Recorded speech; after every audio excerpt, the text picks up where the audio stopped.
مش كل الزوجات بتمشي وقت الضيق.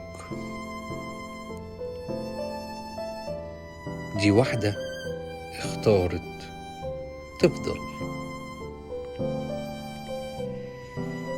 شغل جوزها وقف فجأة،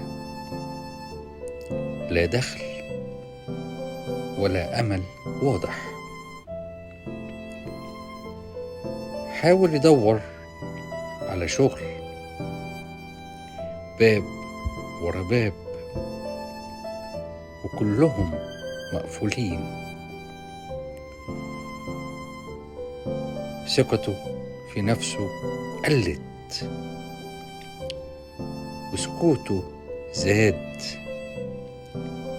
والبيت كله اتأثر. حابب تسمع القصة؟ يلا بينا نسمعها سوا.